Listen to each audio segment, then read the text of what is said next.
Welcome in.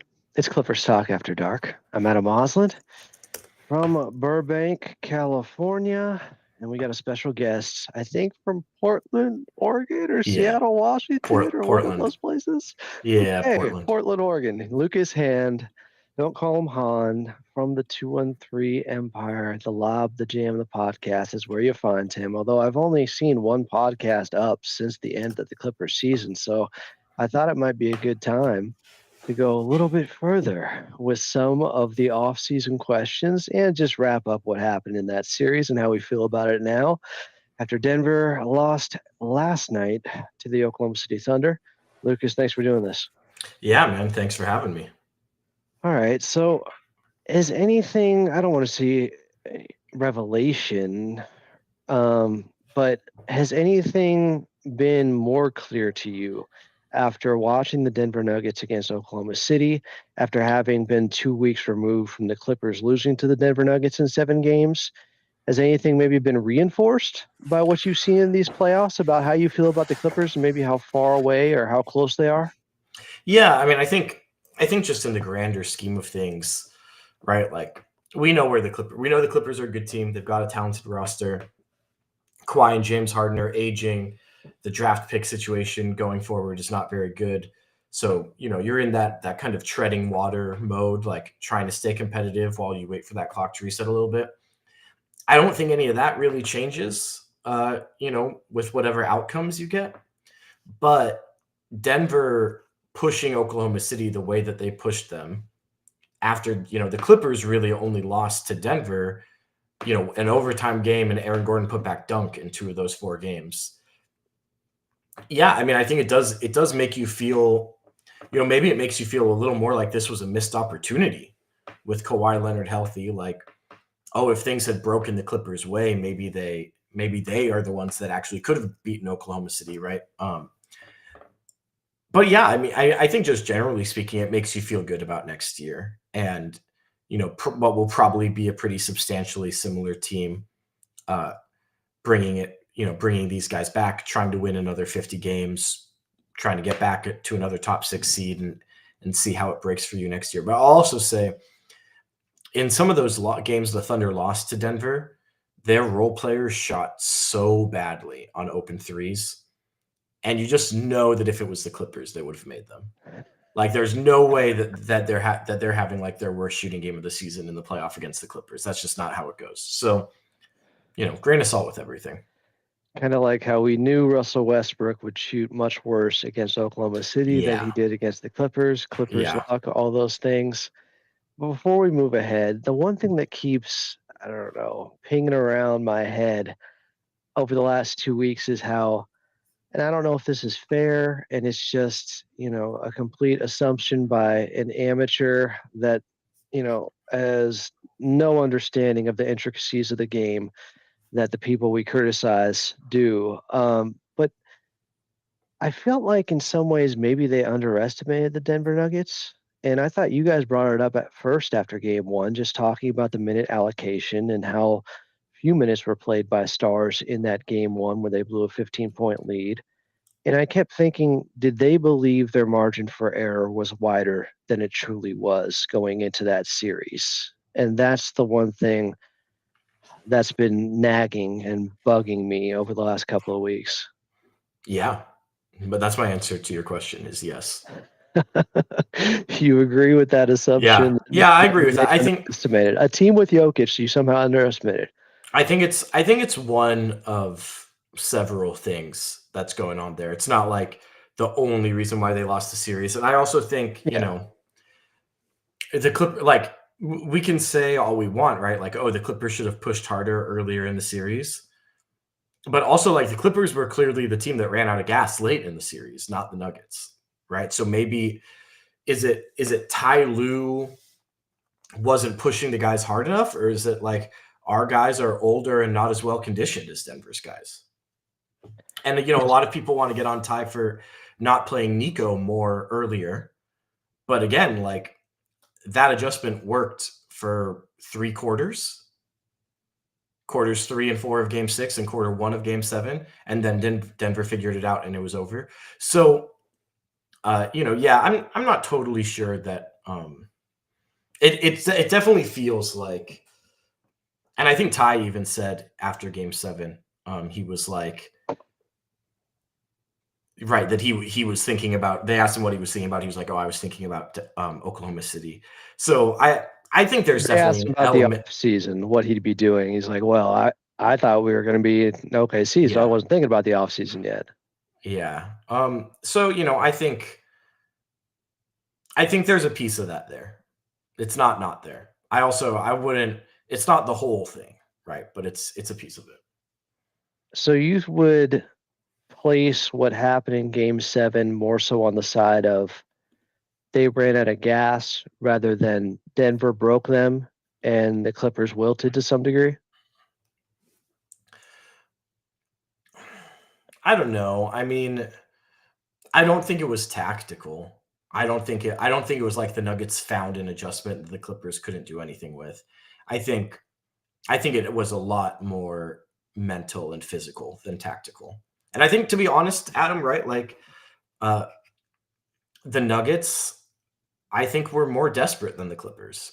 And going into that Game 7, I thought the Nuggets had a lot more pressure than the Clippers, right? Like, this is a Denver team that is expected to be a contender every year. This Clippers team wasn't even supposed to make the playoffs.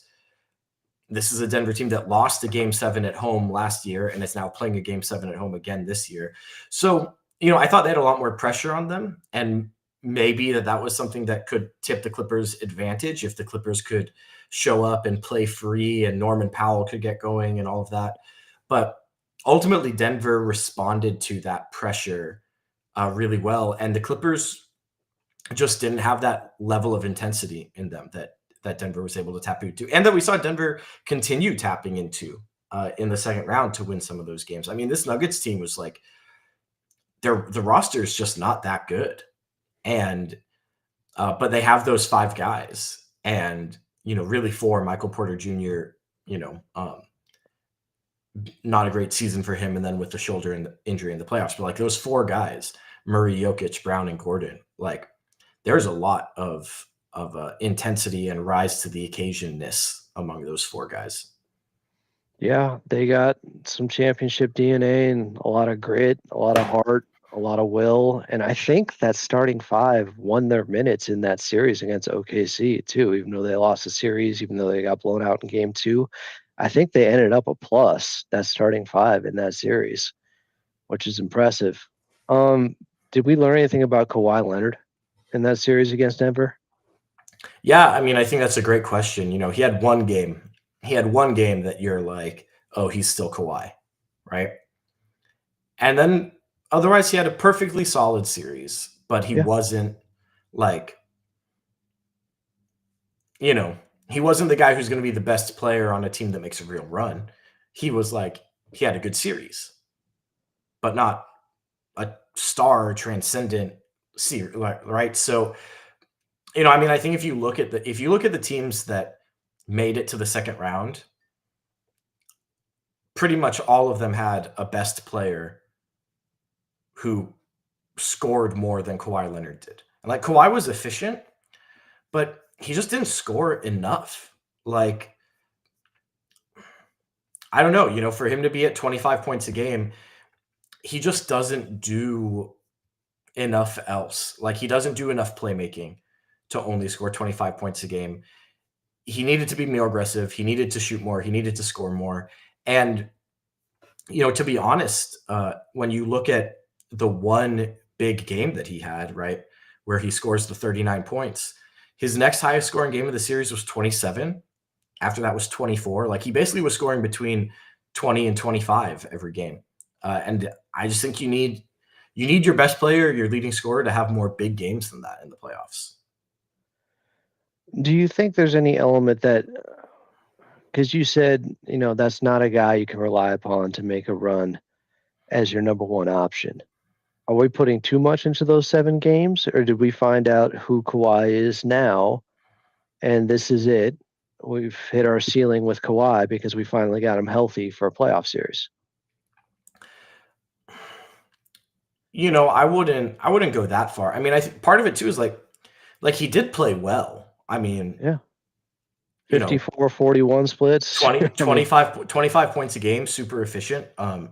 Obviously, like game 1, the 7 turnovers were really brutal. And you look back at some of those turnovers, though, and even Kawhi pointed it out, I think, after his game 2. It's like what they're calling a turnover is him going for an offensive rebound and losing it out of bounds. It's like, I think there were 4 really bad ones. I mean, he's bad out of double teams. He's been bad out of double teams before the before the ACL.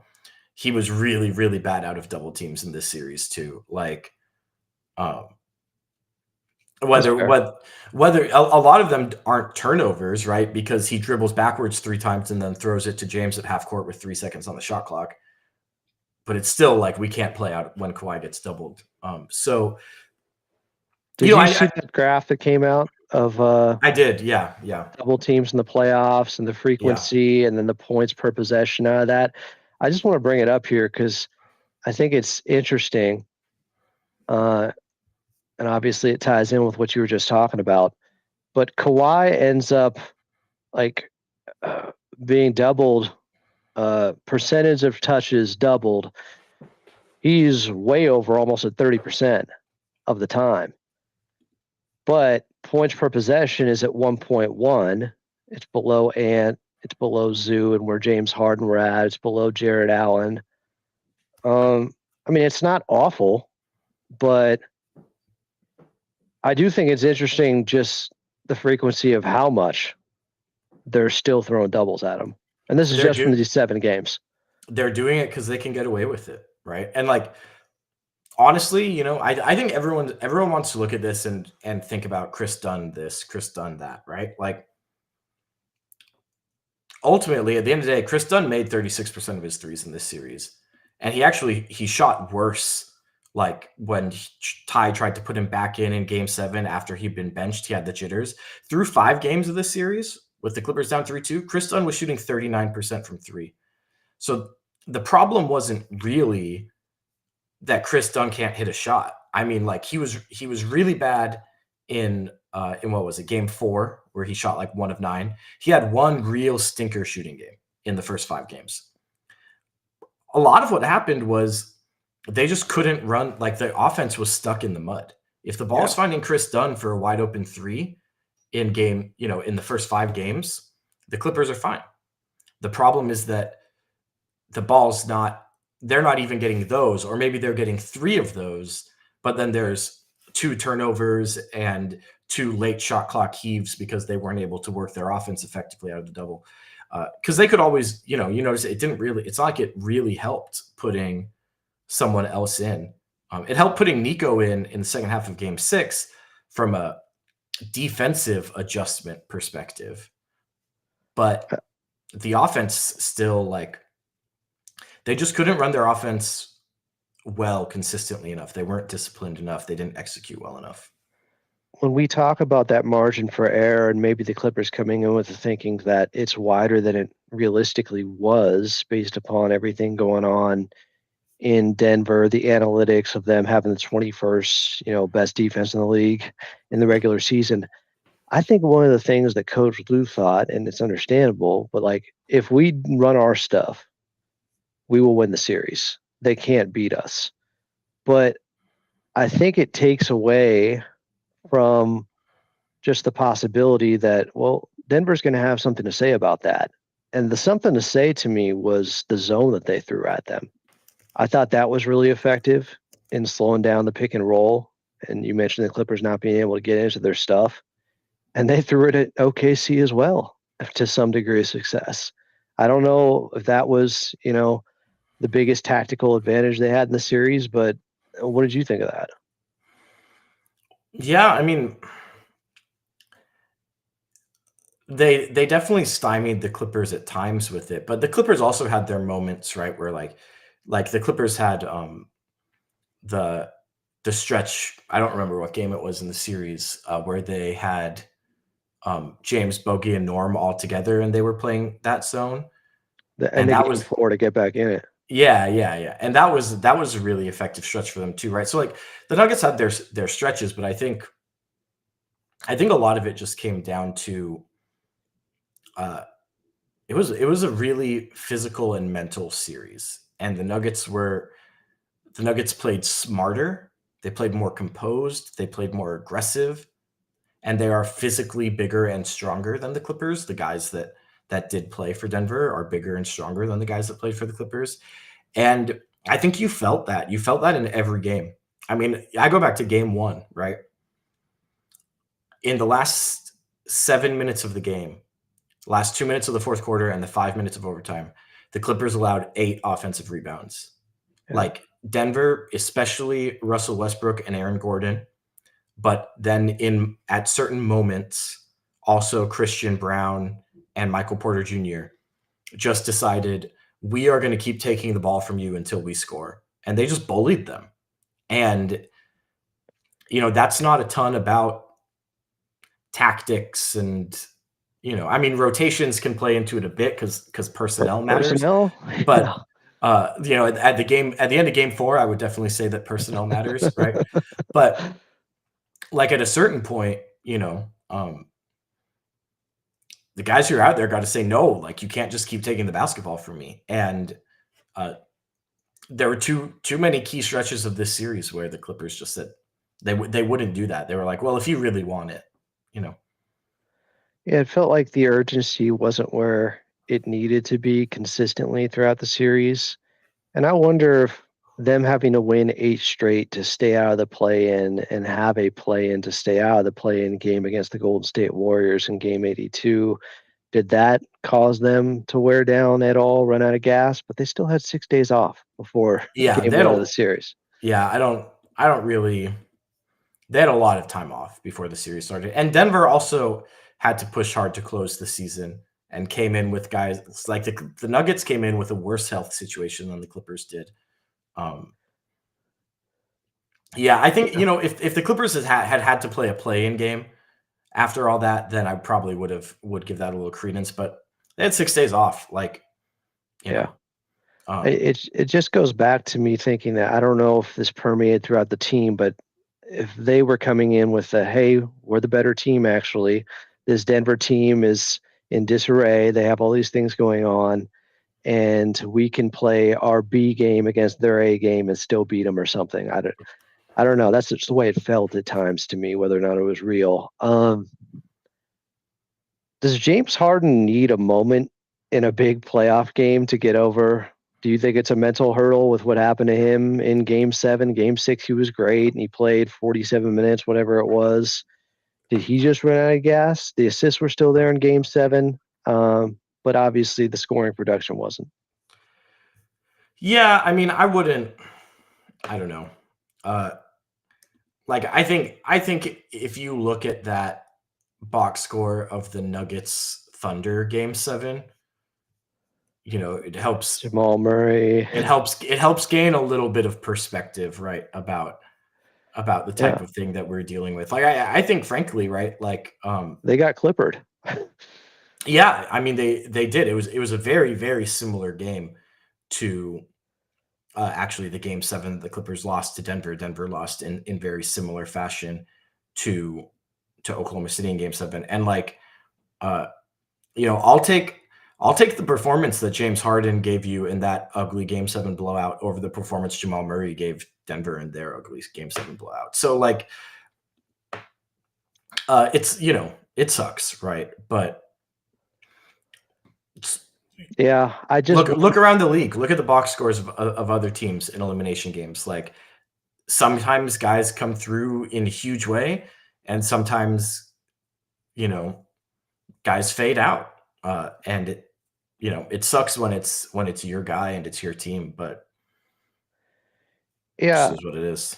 I've been doing some of that for Kawhi and just looking at, okay, how much has he dropped off? Was it just a bad series? I'm looking at Anthony Edwards, and he's had plenty of up and down games in the playoffs. It doesn't matter. His team still won both series in 5 games. I think they're going to lose to OKC. More on that coming up. But there have been inconsistent performances across the board from stars, even Nikola Jokic not playing to his level. So I guess I'm trying to keep some hope that it was still a very good series from Kawhi, and he still has number one option in him, but there's definitely questions now at this point. Even Lawrence Frank said something to the degree at the exit interview of, it's fair to question whether he's a top 5 player or a top 10 player at this point. I thought that was really interesting. In fact, I was going to pull that and put that on Twitter for the Kawhi conversation. But he has an off season where he's healthy and he's already been training. I don't know what that's going to do. He's still going to turn 34 in June, but I'm trying to see how far away this team really is based upon the team they lost to, and then that team losing to the OKC Thunder, who won 68 games. And I know it's matchup based, and that comes into play, but some of it just felt like Denver had it. They had a lot of intangibles going for them in these playoffs. And a lot of the stuff we saw from the regular season for all these teams in the playoffs, a lot of it hasn't translated in many ways, which has been interesting. Like the regular season numbers in some ways, it's like, are we putting too much into the regular season? I don't know if you feel any sort of way about that. The 16 is always different than the 82. Sure. But this one seems like, man, and maybe too much of that is just Denver. Yeah, I mean, at the end of the day, right? Like the one dominant regular season team in the West is in the Western Conference Finals and currently the favorites to win the championship. And they were the best team in the NBA this year. Yeah, they had to go through a fight in the second round, but it's not crazy for a good team to play, the MVP championship team from 2 years ago in the second round and go to 7 games, right? And especially a young team. They won 2 of the 4 games they won in that series. They won by 40 points, right? I guess I'm thinking more of Cleveland and Boston, and those are Boston. Jason Tatum tore his Achilles. I mean, they were down 3-1 though. Yeah, but they were gonna win the series. In Boston? Yeah. You think they're going to come back and win 3 straight? Yeah. Why so confident? After what we saw, they had bad shooting games in a couple of games. Like Boston is a very one more couldn't happen. Sure, it could, but I mean, I would have put money on them to win that. I think that was at the very least going to come down to it. And they still won a game without him after he tore his Achilles, and then got waxed. That's fair. I certainly had not written them off. And then I wouldn't have given up either. Cleveland, I was actually expecting to lose to Indiana. But I think you look, there are 3 60-win teams in the NBA this year. One of them is still in. One of them had their best player tear his Achilles, and one got upset. Like, to me, that doesn't scream outlier.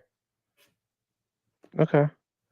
And going back to this Clippers team now and what happens, what do you think the front office's main objective is to improve the roster? Yeah, I mean, I think if we listen to what Lawrence Frank has said, I think their main objective is to keep flexibility open for the next 2 summers. And I think that making short-term margin improvements right now to be a little more competitive next year, or to even try to like if they win 50 games again next year, that would be a success, right? So to try to repeat that while they wait for that flexibility to come down the road, that's what I think it is. But I think their number one priority, and I think we'll see that, anything short of Giannis demanding a trade specifically to the Clippers and the Clippers getting to trade for him, even though they don't have the best offer on the market. Anything short of that, I think, you're looking at trying to get creative around the edges. I think Norman Powell, I got big questions for Norman Powell this summer. That's probably the big domino for the Clippers, because that and what James Harden does with the opt-in, I guess. But yeah. Yeah, but I'd be shocked if James wasn't back one way or another. I mean, how they decide to make it work. Does he opt out and re-sign for a couple years, or does he just take the money for the 1 year? But I would be pretty surprised if he wasn't back. And that's just you can love him or hate him, right? But I think he'll be back. It's the same thing. I had a bunch of fans talking about, right, oh, Ty Lue this and Ty Lue that after the first round series. Here's the thing. You are fully within your right to hate the team's coach. Every fan base, there are fans who hate the team's coach. I get frustrated with Ty Lue a lot. I've critiqued Ty Lue really heavily during his time as head coach. Like I'm shy about criticizing him. If you're sitting out there sending me lists of guys that you wish the Clippers could hire this summer, you're wasting your time. He's not going anywhere. And that's kind of how I feel about James Harden. Like, you love him or hate him, like that guy's going to be running the Clippers offense next year. Norman Powell is the guy that, with 1 year left on his contract, does he ask for an extension? What type of extension does he want? Considering he had a great season, he talks about himself as really thinking of himself as an all-star caliber player. He's on the wrong side of 30. The Clippers are looking towards that long-term flexibility. Like, where that lands, or maybe Norm is like, I'm good. I make $21 million next year. I like this team. I'll figure it out next summer. I don't know. But if he starts really prodding for an extension, that extension might have to come from another team. And the Clippers may have to move him. And I also think that if the Clippers are to try to make an upgrade to their starting lineup, it almost certainly has to involve Norman Powell. Yeah. Because, I mean, Chris Dunn is the Clippers' weakest starter, right? But Chris Dunn is out there because James can't defend and Norm can't defend or dribble or pass. So in order to play James and Norm together, you need a guy who can be a secondary ball handler and defend at the point of attack, which are two things that Chris Dunn can do, even though he obviously has other weaknesses in his game. So you could try to go get a better Chris Dunn, right? Like you could try to go get, let's say, Marcus Smart, who's barely played in 2 years, and see if he can rediscover his peak form. He'd be a big upgrade over Chris Dunn if he was healthy again. Only 31 years old, 1 year deal on a bad team in Washington. But Marcus Smart makes $20 million. So if you trade for Marcus Smart, guess who you're trading out? It's probably going to be Norman Powell, right? Yeah. And, you look at like Oklahoma City has a couple of guys who could maybe play that Dunn role better than Dunn in Caruso and Dort. But I can't fathom what the Clippers could do to get Oklahoma City to want to give them one of those two guys. So then you start talking about, okay, well, if we're going to take Dunn out of the lineup, and we're not getting, Lou Dort to take that spot, probably have to take Norm out of the lineup too. If you're trying to take Dunn out and replace him with a bigger forward, you're going to need a different backcourt mate for Harden than Norman Powell. And that's probably, I think the Clippers either will have the same starting five next year or Norm and Dunn will both be replaced. I think it's hard to replace only one of them. Yeah, I agree with you. I know people in here are still talking about John Collins and a way to get him, and can Norman Powell be used for that? It's also John Collins on a player option, so he could just be a free agent. I don't know why do a solid to Utah on the way out.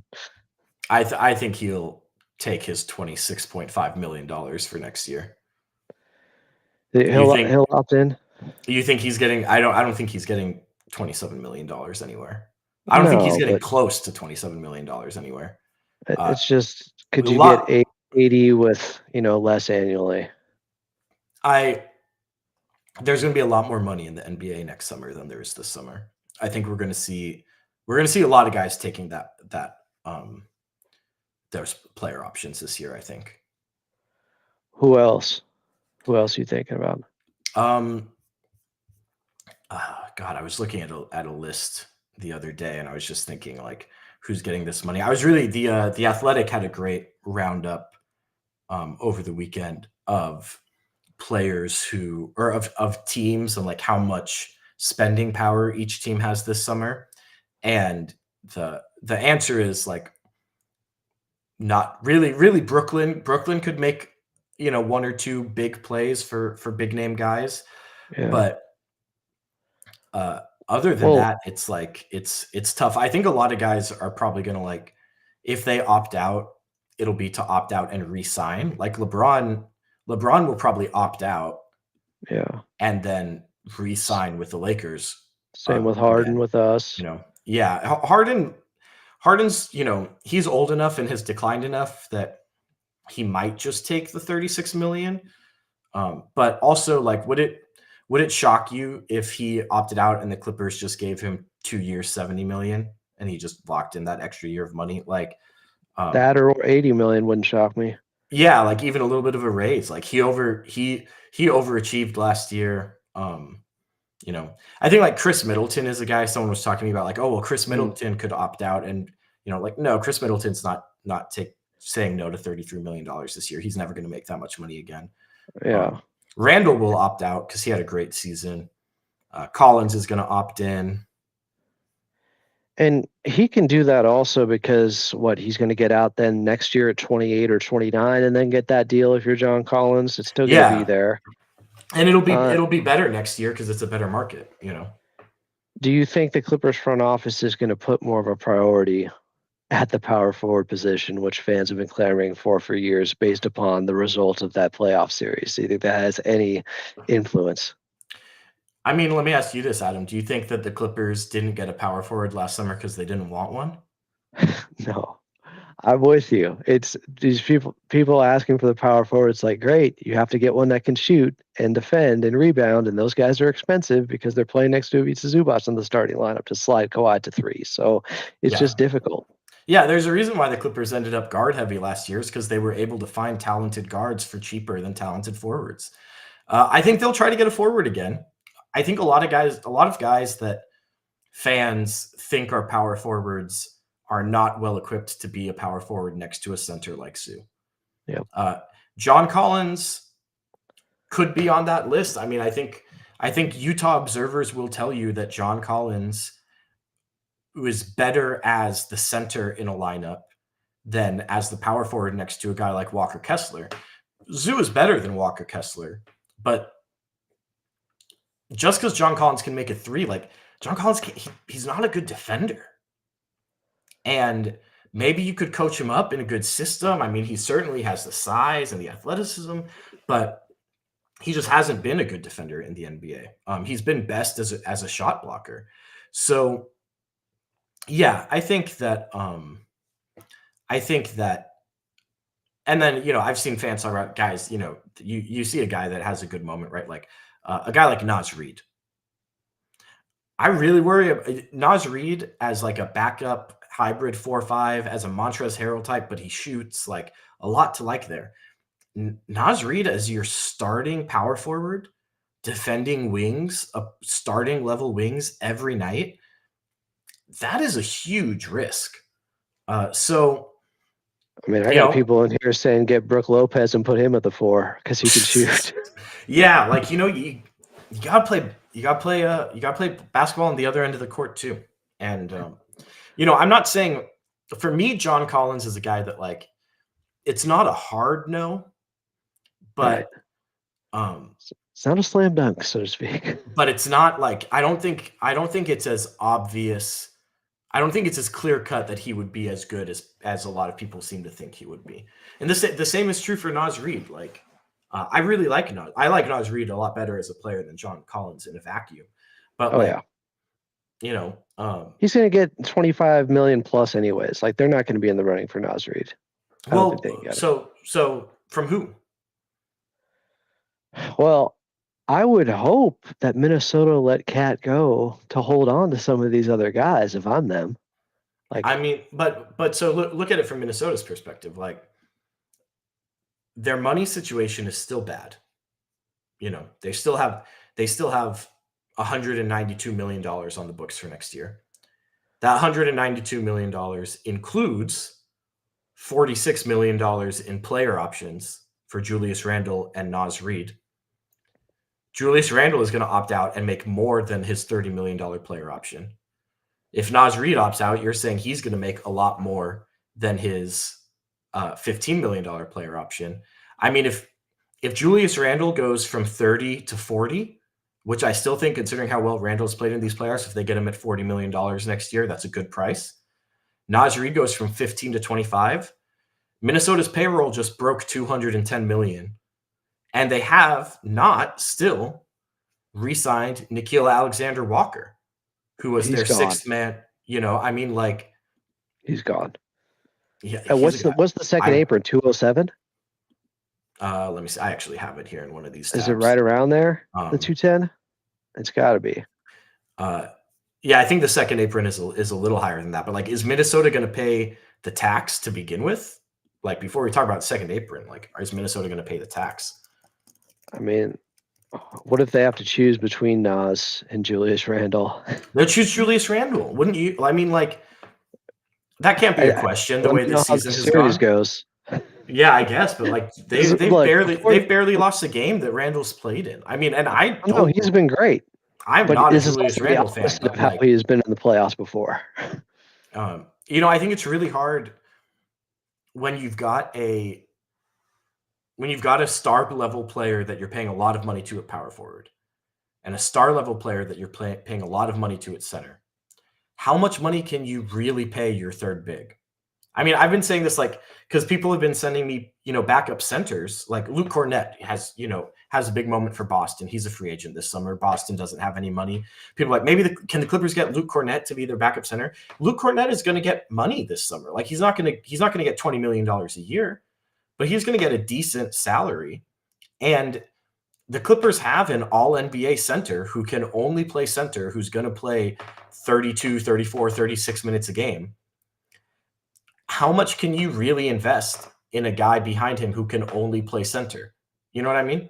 Now, if you get a guy behind him who can play the 4 and the 5, maybe you can invest a little bit more, right?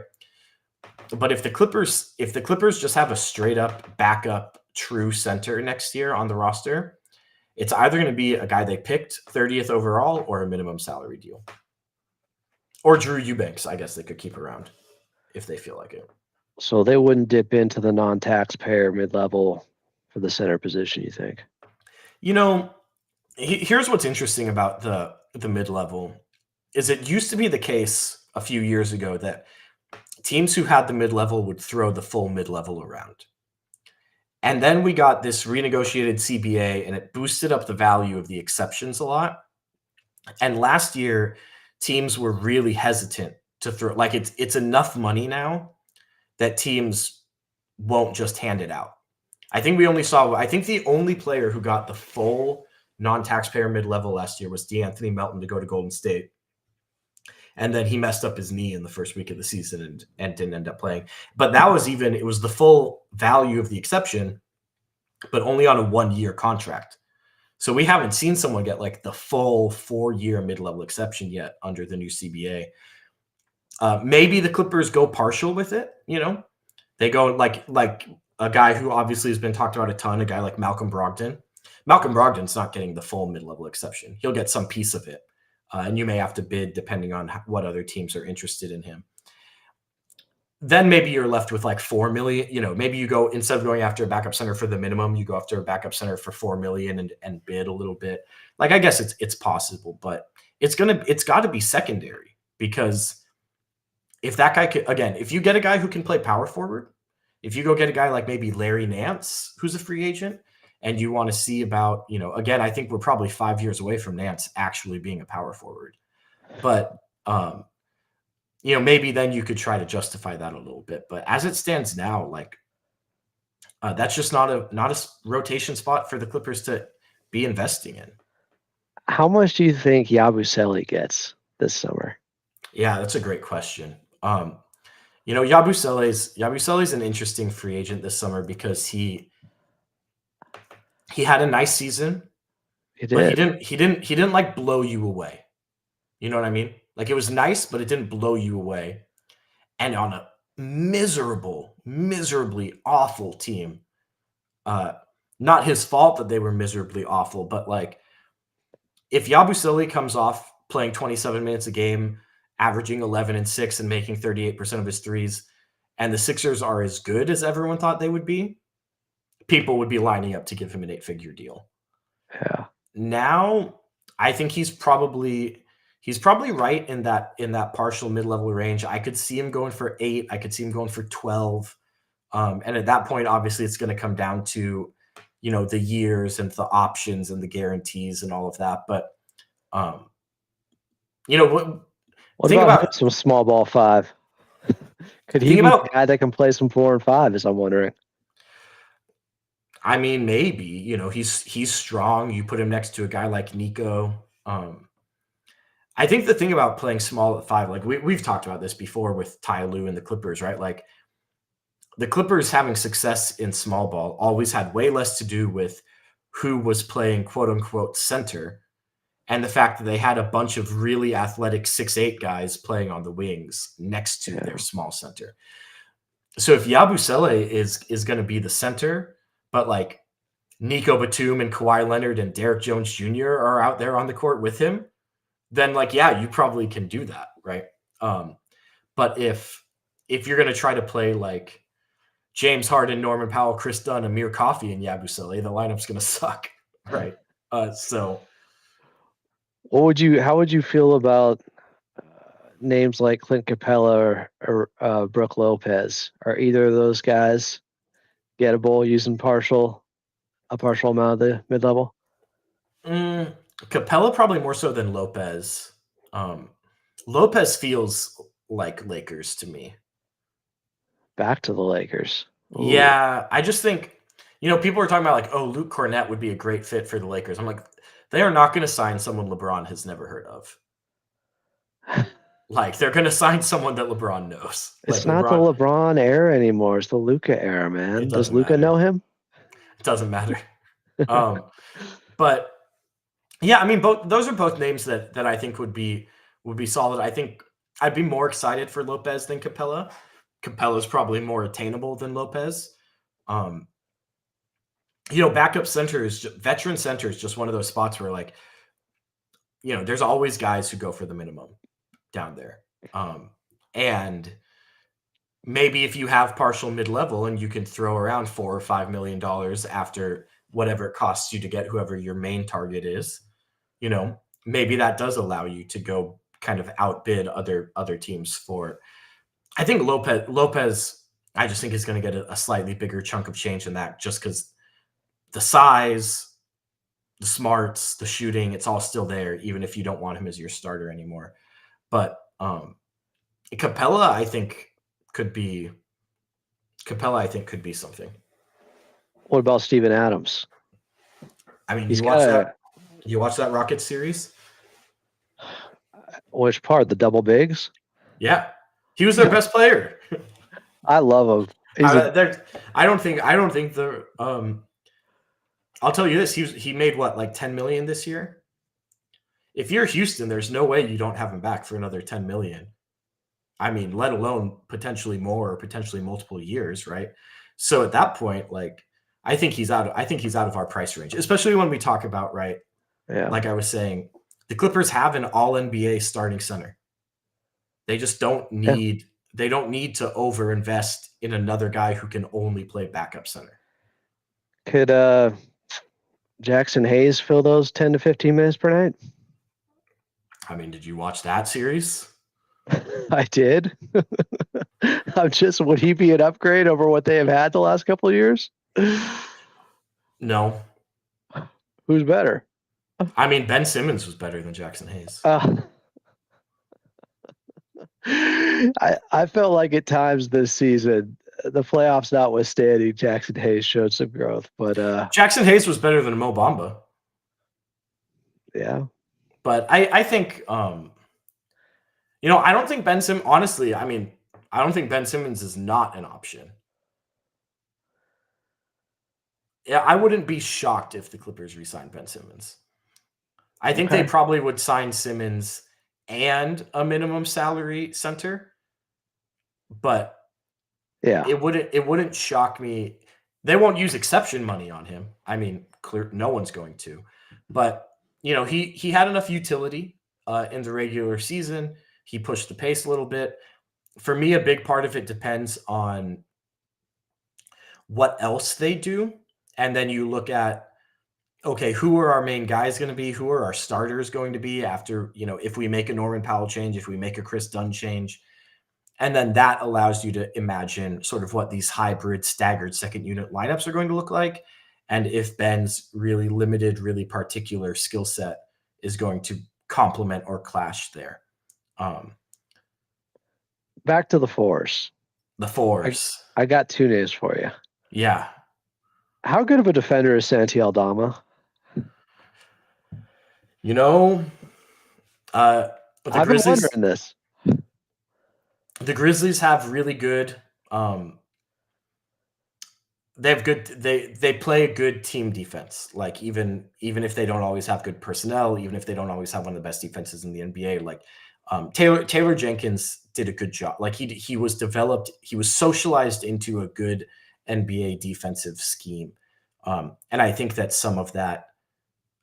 In the same way that like Dylan Brooks and Desmond Bane, it's Steven Adams, right? Like a lot of guys Jaren Jackson, a lot of good defenders. Everyone but John Morant, who's played there, and Luke Kennard, everyone except those two guys can defend, right? But then you look at him as an athlete, and I'm like, I don't know how. I don't think he's switchable. I'll say that. But I think maybe could he play the 4 for you defensively and be sort of like the slower, stronger, well-positioned big frame guy in the way that like Maxi Kleber played the 4 defensively for the Mavs in the bubble? I could see that happening. Yeah. That's pretty good comp. I don't think you're going to be able to switch him around in the way that like to use the guy who took Maxi Kleber's spot. Like PJ Washington can slide around and get a little lower in his stance and guard different guys. Hey, PJ could be available now. They're getting Cooper Flag. Yeah. He could be. I just don't think the problem is they want a guard that can dribble, and that Norman Powell fit. I know a lot of people have said trade him to get PJ Washington, but they want somebody that can run the offense some without Kyrie. Yeah, it's and then you look at like I mean, it's not just Washington and Flag, right? But like it's Washington and Flag with Anthony Davis, with Lively, with Gafford. Like that's I don't know. I'm glad Nico Harrison's not running the Clippers. Damian asks, why can't Kobe Brown play power forward? He's 6'7". He can't shoot. He has not been able to shoot the basketball at this level, at the G League level, unfortunately. That last year at Mizzou hasn't translated. I mean, let's take away the power forward piece of it. Kobe Brown can't play. I'm sorry. I mean, it's, They picked up his option. The answer to the question, right, is that Kobe Brown is a power forward, or like more accurately, if he's going to be an NBA player, he will have to be a power forward. And he simply, up to this point, has not been a good enough power forward for you to actually put him on the depth chart at power forward. And, maybe they really like what's behind the scenes. Maybe he has a good summer. But ultimately, him, and I think the same thing is true for Jordan Miller, who's shown a lot more than Kobe Brown has shown. Neither of them have shown enough to go into the season as the primary backup at their position. They both are going to have to be depth pieces and wait for opportunities to come and then show in those opportunities that they deserve opportunities in the future, which is something that Amir Coffey had to do, right? But you're not rolling into this season with one of those guys as your 10th man. They're going to have to be 11 and 12 and figure it out from there. They've tried to work him as a backup small ball 5 to make up for the fact that he can't shoot. And like the entire idea of him was that last year at Mizzou was something with his shot. And unfortunately, it hasn't worked. Not just at the NBA level, at the G League level, he hasn't shot it well from 3 on high volume in the G League, by the way. So it's a problem. It would be great if he made a leap, but he's also going to be 26 by the end of next year. Yeah, and notably, the way that the rookie contracts work, the Clippers will have to decide this fall. He's already under contract for next year, right? So he already he's gonna guarantee $2.7 million to play basketball for the Clippers next year. They're gonna have to decide in October at the end of October, do they want to lock him in for $4.8 million in 2026-27, or do they want to decline that before this upcoming season starts and have him just on his last year of his deal? I think that's a big thing to track. If the Clippers pick that up, if they commit to paying him that $4.8 million in 2026-27 this October, it means there's something there that they still really believe in. Yeah. I would bet that they decline it. That would be my guess. It's simple. Why don't they have shooting coaches? Why don't they have you guys? Are you serious? Every team in the NBA has shooting coaches. Dear Every player works with private trainers outside. This is what like the shooters that you see in the NBA are the product of the maximum investment in developing shooting that you can get. If you want to know what it looked like when not everyone was working with a shooting coach every day, go watch the Clippers 2006 playoff run and look at how many threes they shot. Like, look at you can. It's crazy to think like in this century, Adam. Like, I'm not talking about like the 80s. Like in the 2000s, you would have games where teams shot like 4 3-point attempts in a game. Oh yeah. They just weren't they weren't playing for 3-point shots the way that they do now. So this is the version of it that is like everyone is leaning into getting as good at shooting as they can. And like guys, there is a natural ability that some guys have with dexterity and motor skills that lends itself better to shooting than others. It's not just, well, this guy sucks at shooting because he doesn't work on it. That's crazy. There are limits to getting as much as you can out of your talent. Some guys are naturally better at other things. But to your point, I remember going through a Clippers rewind. Maybe it was game 2 or 3 from 2006 Suns and Clippers. And if you look back at the game, the only reason the Suns won is because they took like 12 threes and the Clippers only took 5. And it's like there are so many series that could have changed just based off of analytics if you could drop them into certain eras. It's hilarious to me, the stuff we didn't know back then. What about the Clippers in that year in 2006, right? Where like the Clippers were good that year. Like they won a playoff series, it was one of the best seasons in franchise history up to that point. They averaged 3.5 3-pointers made per game.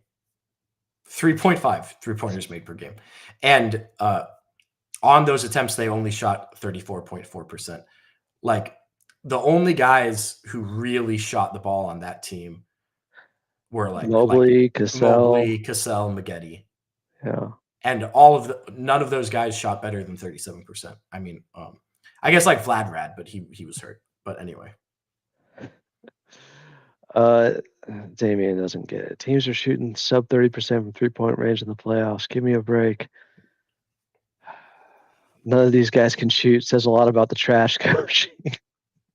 Maybe it says more about the defense and pressure. Jesse Beer with the super chat. Like Jesse said, Obi Toppin, an option at power forward. It's like my initial reaction is people have been talking about him since the trade deadline. I'm like, didn't he just re-sign with the Pacers? They liked him. They like him, but I think Jesse's right. I think it's very likely that Obi gets moved this summer. You just look at it, same thing we were talking about, right? Like look at with Minnesota, look at their money. Look at the money situation for the Pacers. They've got Siakam on a maximum contract extension, $45 million next year. They've got Halliburton on a maximum contract extension, $45 million next year. And you look at Miles Turner, who's heading into free agency, only making $20 million right now. Yeah. And he's a huge part of what they're doing. He's had a huge playoffs for them. Like, gut check. What's the price tag on Miles Turner this summer? $35 million a year. I was gonna say 30. You're starting at 30, right? Yeah. And you're probably ending up higher than that. So, you take that into account. You look at a Pacers team. Andrew Nembhard has a big extension kicking in next year. Like the Pacers are going to be up against the luxury tax, and again, look like. You've got Siakam making $46 million to be your starting power forward. You're going to have Turner at $40 million to be your starting center. How much are you going to pay Obi Toppin to be the backup power forward to an all-star power forward. $14 Well, million. he got his money. Yeah. You know, is Obi Toppin going to be the 5th highest paid player on that team? Does that make sense from a roster composition standpoint? Not unless they win the championship. Well, here's the kicker, right? Is that 2 years ago, with the 8th overall pick, they drafted Jarvis Walker. And he's played well, but in smaller role. 16 minutes a game this year, 6 points, 3 rebounds, 40% from 3. You know, the per 36s on that are 14, 7, 3 assists. Again, 40% from 3 for a 6'8" power forward. Like, and because he was a top 10 pick, he's making $7 million next year to be the 3rd string power forward behind Obi Toppin, who's making $14 million to be the backup power forward, behind Pascal Siakam, who's an all-star making $45 million to be the starter. There's something's got to give with that situation. Not to mention, you got to find more minutes for Benedict Mathurin somewhere. Yeah, right. I mean, so, you know, the amount of that, even though having all those power forwards is kind of seeping into the small forward minutes for Indiana, probably isn't sustainable just from a where they have their money invested perspective. To me, it doesn't make sense to have Siakam at 46, Toppin at 14, and Walker, 21 years old, top 10 pick 2 years ago at $7 million. I think Walker played well enough this year that, you know, moving on from Obi, reallocating that money to elsewhere on the roster, including giving Turner his raise. I think that could make a lot of sense. Or maybe maybe Obi's a core piece for them. Like, you know, Obi is one of those 8 guys for them. Maybe they move on from Walker. I mean, if Jarvis Walker is available, I'd look into sort of what the price tag is for that and what they're looking for. So you got a 21-year-old who was a 10th overall pick 2 years ago. The Clippers need young talent as much as anyone. So I think a lot of this is still playoff dependent. Like, what if Obi becomes a big piece in this series against the Knicks and goes Pacers legend with it? And maybe they're not going to win in the NBA Finals, at least I don't think, if they play OKC, but they get there, and he's a part of that. But let's say he's not. He's making $14 million next year. How do the Clippers make that work? Who are you trading for him? Well, one of the big changes with the collective bargaining agreement, there's a lot of them. I know it's a lot of changes. One of the big changes is that you can now use your exceptions to acquire existing contracts, not just sign free agents to new ones. So if Indiana really wanted to move on from Obi, to save money, the Clippers could actually just absorb him into that mid-level exception and not send Indiana any money back. Now, then you have to figure out, okay, how do you make a trade work? Because Obi Toppin's a good player. Indiana's invested in him. Yeah. You know, do they want the 30th overall pick? Do they want some of the second rounders the Clippers got in the bogey trade? I mean, like, you know, then you get into specifics. And I think, you know, to your point, let's wait a few weeks and see sort of what the landscape actually looks like. But I wouldn't scratch Obi off. I think Obi would be, you know, he can be a frustrating player. And I think it's worth noting, like, he's never played more than 20 minutes a game in his career. He's always been like a 16 to 20 minute backup. But, you know, so he would presumably come to the Clippers and start at power forward. That would be an adjustment. There's an element of risk there. But what he brings in terms of his pace, his athleticism, he's got size, he's capable of stepping out and hitting threes at that size, which is something obviously you need to look for. Yeah, I mean, I would be really, really interested in Obi Toppin if the Pacers end up needing to save money and Obi is one of the pieces they dangle. I would definitely call. I am kind of impressed with the volume. He was at 3.8 3-pointers attempted. That's not a lot, but he's only playing 19 minutes per game. Yeah, that's over. It's over 9 per 100 possessions. It's like Marcus Morris volume on 3-point attempts. That's like right around where Marcus normally was. Yeah, 9. He got up 301 3-pointers this past year. I mean, I'm down if they can make that work. Somebody else that people have been talking about, Bobby Portis. Now he's got a player option. I think he And takes it. you think he's another one that opts in? Yeah, it's been a rough go for Bobby. He was hurt for a lot of the year. Like, there's not a lot of money to go around the NBA. I mean, I think a lot depends. You talk about Bobby and Brooke, right? Brooke Lopez, who we were talking about earlier. A lot depends what happens with Giannis. Exactly. Because if Giannis is back, the Bucks are going to re-sign Brooke Lopez, and Bobby Portis probably takes $13 million to be, an important rotation player on a good team with Giannis there, over what he's going to be able to get if he opts out. A fan favorite, a champion there. If Giannis leaves, Bobby might still take his $13 million and play the cards again next year.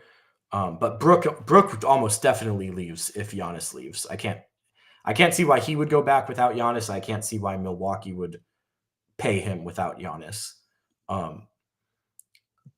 Bobby had a tough year. I think he takes his $13 million and sees what happens. No, but maybe he takes his $13 million and the Bucks do trade Giannis. Let's say it doesn't happen to the Clippers. Let's say Giannis goes to wherever else you want to imagine. You say he doesn't come to the Clippers? I'm saying what if? Imagine that he doesn't come to the Clippers. I know it's hard to wrap your head around Giannis not being a Clipper next season, but just imagine if it was possible. Can you give me the Clippers trade? What's the Godfather offer for Giannis, just to fulfill some of the craziness from people talking about this? Sure. Okay. Well, the Godfather offer, I mean, like, the Godfather offer, also known as the only offer that Milwaukee wouldn't hang up the phone to immediately. Well, I think there's three routes you can go here, right? Most important thing is they've run out enough of the clock on the draft picks that they do have their draft picks in the 2030s that are now available to trade. So they could trade their 2030 pick, their 2032 and this year's pick, and this year's, and a swap in 2031. So they could put together. Give me the pick lineup again there. Say that one more time. Yeah. So the 2030 first round pick. That's the first one they have control over again, right? Yeah. They can trade that pick unprotected. Then they can trade a swap in 2031. And then once we get past this draft, they'll be able to trade their 2032 pick unprotected. So you get those two distant unprotected picks. You get the swap. Number 30 this year. Who cares about number 30 this year, right? Now let's just say that I think there's three ways you can do it. The first way is Kawhi. Probably not going to Milwaukee, but is there someone that wants Kawhi? Yeah. And they're willing to pony up something of value for Kawhi, but for some reason they're not able to get Giannis themselves. Maybe they don't have enough to get Giannis, and we're going to use the Kawhi return plus our picks in the 2030s to go get Giannis. Maybe Giannis doesn't want to go there. Maybe Giannis doesn't work with, I don't know. Like, you think about a team like Houston, right? That probably needs another big playoff shot maker. Maybe like if Milwaukee loves Jalen Green, there's a 3-team trade that can happen there. Or you could do a trade around Zubats, where Zoo is the centerpiece going back to Milwaukee. Again, that's what I would think they'd be asking for immediately. Or you could try, you can get there math-wise without Kawhi or Zoo if you go like, it has to be Norm and Bogey and Derek Jones Jr., and then you can scrape it together from there. And that really depends on, is there someone out there that wants Norm that'll give you a first-round pick for him? Is there someone out there that wants Derek Jones Jr., who will give you a first-round pick for him? Really team-friendly contract. You won't get good picks, but I think you could get from playoff teams like either picks in the 20s this year or maybe a lottery protected or top 20 protected future pick, right? And then package all of that together with, that outgoing salary and the stuff that you have from yourself in the 2030s. I mean, the answer is like in any system that that works. Like in any market that is actually open, the Clippers don't have a good offer for Giannis. It would have to start with Giannis saying, "I only want to come here," to give the Clippers any chance at all, right? Yes, yeah. He would have to tell other teams, like think You about trade for Dame, me, but like and that's always like Damian Lillard tried to do that and it didn't work. Milwaukee traded for him anyway. he had too many years left on his deal. But that's how James Harden got to the Clippers. But Kawhi Leonard got, I mean, I say stuck. I mean, obviously, it was really successful and he won a championship, but like he didn't want to get traded to Toronto when he left the Spurs, but Toronto was just willing to, and it, at that point, it's not in his control. So, yeah, I mean, I think the whole thing is, it's where you had to listen to 60 minutes of real basketball talk to get to that. I think that was fair, but that's still going to be the tease on this episode, of course. Yeah. How do the Clippers get Giannis? And then they're going to have to listen to the whole thing. I do want to ask you this, though, before we get out. I keep reminding people that while it is great to have all this cap space in 2026 and 2027, I don't think you're acquiring stars in free agency much anymore. I think that is archaic now in the NBA. No one's going to let their stars leave for nothing. Is that accurate in your mind? I think it's really premature to say that. I think we go then, all right. We go through I'll waves. Stand on it. We go through waves, and players line up their contracts on purpose because the only time you ever have leverage is when you have options. The only time you ever have options is when other stars are moving around. And so you get summers like this summer where if there's going to be star movement this summer, it's going to involve big trades for guys who are under contract because you just don't have a lot of superstar play. Like the big guy who could move around is LeBron, but LeBron's like 43 or whatever, right? And like Kyrie Irving could move this summer, except for the fact that he's not healthy. Ben Simmons could move this summer, except for the fact that he's not actually worth that $40 million contract he had, right? Like there's not a ton of Trey could move. I think Trey could move. Trey could move, but in a trade, right? Not as a free agent. Oh, I see what you're saying. Yeah. So this is a summer where if you want to get a big fish, it's going to have to be via trade. But you think those guys, like you look down the line, oh, Shea's going to be a free agent in 2027. It's like, no, he's not. He's not going to get to that point. They're going to have an extension with him before that. These are the things I'm thinking about. Yeah, I mean, Luka's not going to be a free agent then. He's going to get the extension. For some of those players, that is true. For the real top level players, the best guys that are no brainers to get. But why? But that's the point. Why would that not have been the case for? I mean, like the way that veteran extensions work hasn't changed. So that wasn't the case 5 years ago. Like I think it's possible, but I also think it's possible that like look at how things are going for Jokic in Denver. Look at how things are going for Giannis in Milwaukee. You think how happy is Anthony Davis going to be in Dallas 2 years from now, right? How happy, where do the Knicks end up with their money and Karl Anthony Towns being a free agent 2 years from now? I mean, everything's great. It's great to be a Knick right now, right? But 2 years is a long time, and a lot of things happen. And $60 million is a lot of Karl Anthony Towns, as great as he's been for them. What does Donovan Mitchell's life in Cleveland look like 2 years from now, especially with Evan Mobley getting a $50 million a year extension that's going to take over at that time? I'm not saying how happy is Luka with the Lakers and the LeBron situation? He's still settling in there. What happens with Trey in Atlanta? There's a lot. There's a lot of those guys. That's not free agency. Those guys, all of them in 2027. All of them are free agents in 2027. They won't be because Luka's going to get his extension this summer, and that's going to bump it back. But Trey will be traded before he gets to that point. Luka can't get more money in an extension than he can get if he waits. He can take the smaller extensions to then get the big 400 supermax after he gets 10 years in, which is probably what he's going to do. Or he could wait and then sign for that short-term deal when he like he doesn't have a financial incentive to sign the extension because he's not on the team that it's drafted him. the injury part of it, just to have that insurance. If Luka tore his ACL, he would still get a supermax. Teams would line up to give it to him to wait out a year. You don't think he's going to sign an extension with the Lakers this summer in August? I don't know.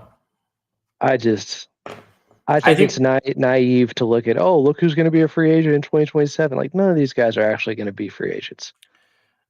They won't all guys. Be. They won't all be, but I think Adam, if you take that philosophy and you look backwards a few years, you're going, Kawhi Leonard's never going to actually be a free agent.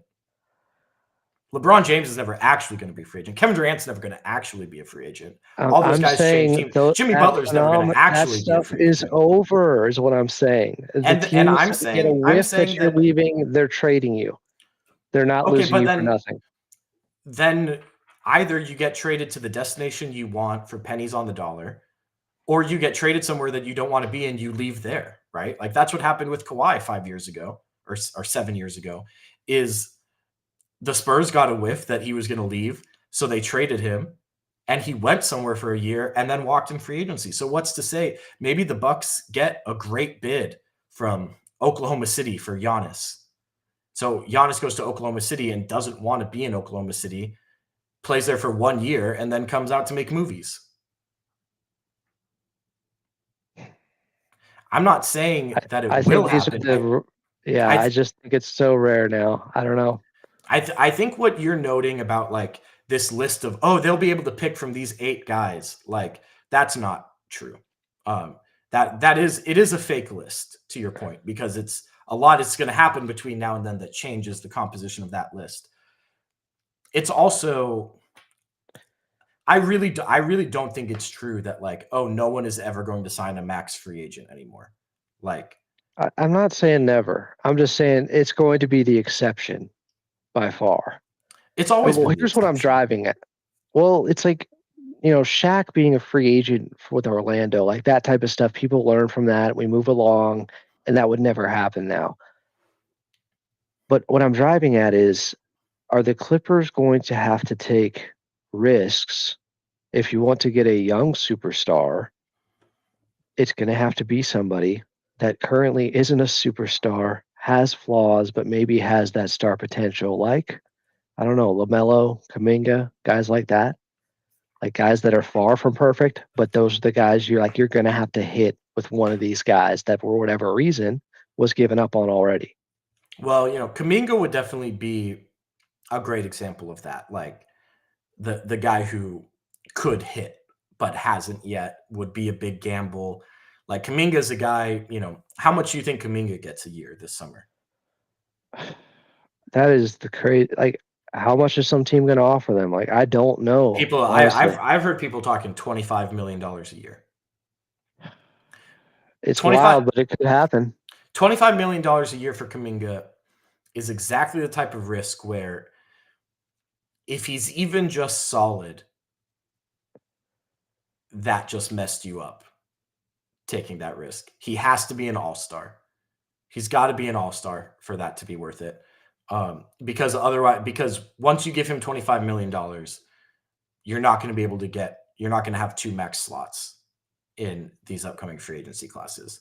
So then you can only get 1 big fish, and either Kuminga or Zoo is going to have to be the number 2 there, right?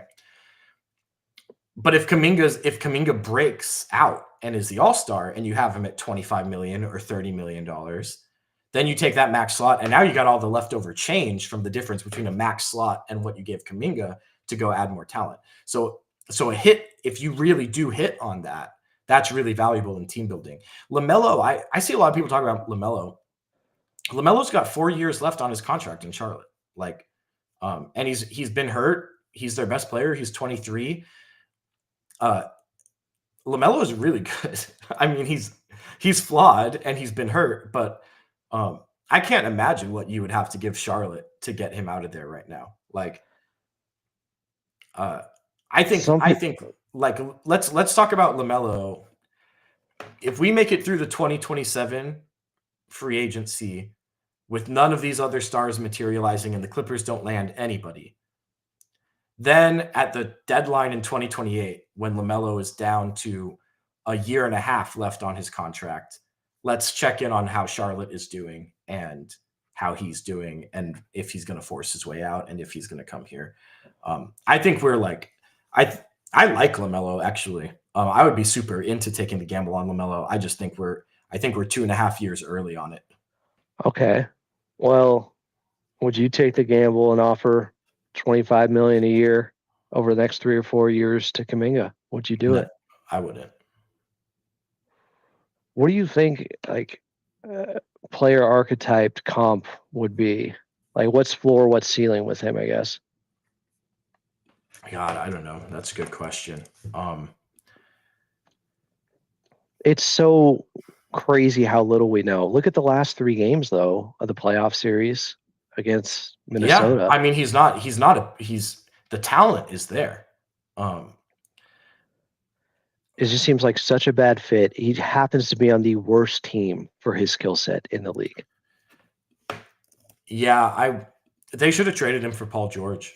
That would have been good for everyone. It would have been good for the Clippers because they would have had Kuminga. It would have been good for Kuminga because he'd be in a better spot. And it would have been good for me because the Warriors would have sucked. Everyone would really have been happy if they had done that. But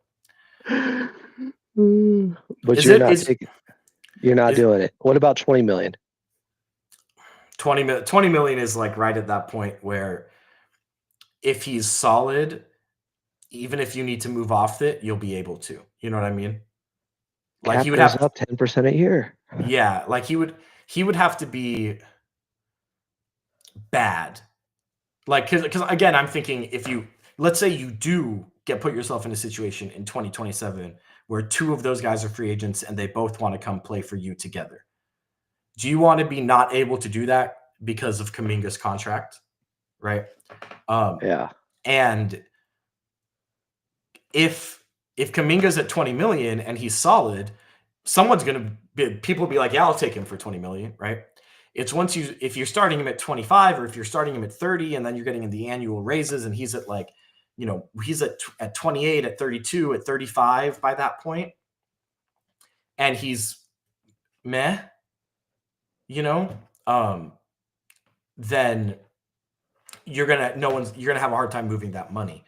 But at 20, 22, like he doesn't even have to be that good. I think it's also really worth noting, like 2 years from now, when he's about to turn 25 instead of about to turn 23, if he hasn't made strides, the trade value is going to be a lot lower because the mystery box factor isn't there, right? Yeah. So it is a big gamble. But you care about Jalen Green or any of the guys in Houston? I think Jalen Green sucks.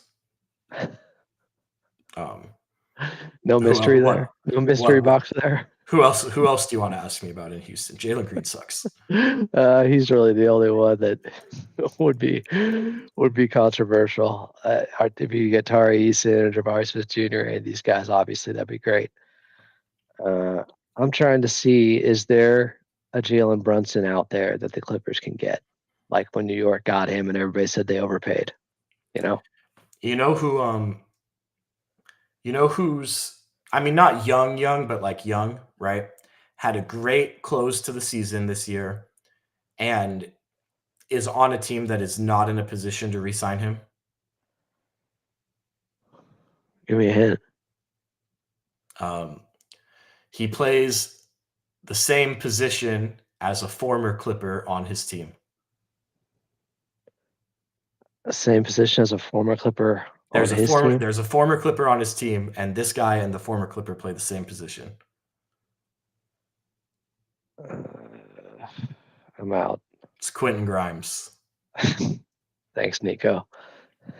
Quentin Grimes averaged like 23, 5, and 5. Oh yeah. After the All-Star break. And there's no way that the Sixers are going to be able to afford to keep him. But I also don't see how the Clippers could, because to sign and trade for a guy in a bigger price range, you have to send money back, and the Sixers can't take money back either because the Sixers cap situation is so bad with the Embiid and George contracts. So Quentin Grimes probably goes and gets like a good chunk of money to go play in Brooklyn or something. But yeah, Grimes is a guy I wouldn't mind taking the gamble on Grimes. I really was impressed with him. I actually watched a lot of the Sixers late in the season because Quentin Grimes came really close at him. He came so close to scoring more points for the Sixers than Paul George this season, even though he got acquired in February and makes $5 million. And I was watching every game. Like I wanted him to shoot on every possession because I wanted him to get there. And they ended up sitting him a couple games at the end, so he didn't get it. I was really upset. This is what's called good old fashioned hate. This is a real hate watch. This is a real hate watch. God, the Paul George Sixers hate watch this season fed my family. Like for generations. Yeah, like we'll be treasuring the wealth that we got from this Paul George hate watch long after basketball has been forgotten. Okay. Speaking of, I want to close with this. I already had this on the agenda. I wasn't sure if it was going to work, but it's dovetailing perfectly into this now. I want to play you this sound from earlier today. The first episode of the new season of Podcast P dropped. I actually thought, if you're going to do the show, this is probably how you have to do it. And he had some real criticism, some incoming he was taking. Listen to this. The culture, man. And I just feel like Philadelphia, we got to come back with some culture this year. And I'm putting a lot of that on you, PG. You the vet. So I'm putting that on you this year. Yeah. You got to be like, listen. I got you. Go. I got you. I 100% about to take on that because it was new situation for me. I'm West Coast all the way, so coming out here was just a different, perspective. And so coming into a new team, obviously Joel, he the guy, he the number one.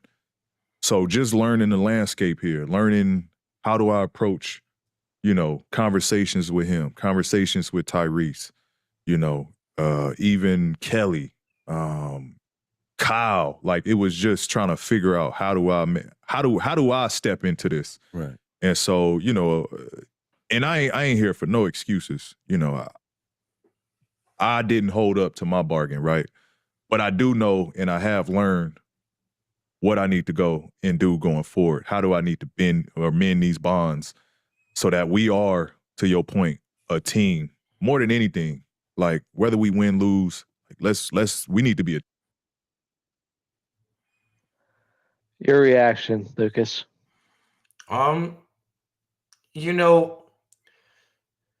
I think it's really hard to find something to say when you walk the walk so poorly. He's put himself into such a bad situation with how much of a loser he is. It's really hard to find good things to say. So I think he did about as well as he could have. But I think he'd be better. I mean, like, I listen to that. It's like, oh, it's gonna be, I'm on my bully shit, right? Like, he always talks like this. It's always empty. Yeah, there we got the comment, hip to clip saying the same thing, right? And Embiid is the number one, but like, you've been here a year, you're like, I have to figure out how to talk to him. Or like, Embiid missed so many games this year. Like, where was the step up? The answer is like, he's cooked. He can't get past anyone anymore. It's the same reason that he couldn't, that he couldn't get there for the Clippers in his last season with us. So like, there's no changing his mindset or like having a better bond with Embiid or whatever. Like, he's a finished product mentally. Tobias Harris was better than Paul George this year. Do you agree or disagree? I didn't see enough, but I don't need to see enough. You could throw a lot of names out there and I'll be like, yeah, he was better than Paul George this year. I know Norman Powell was. Yeah, right. I mean, the Sixers would be in an infinitely better position if they had kept Tobias Harris than if they had signed Paul George. That, my friend, is brutal. But they do have the third pick.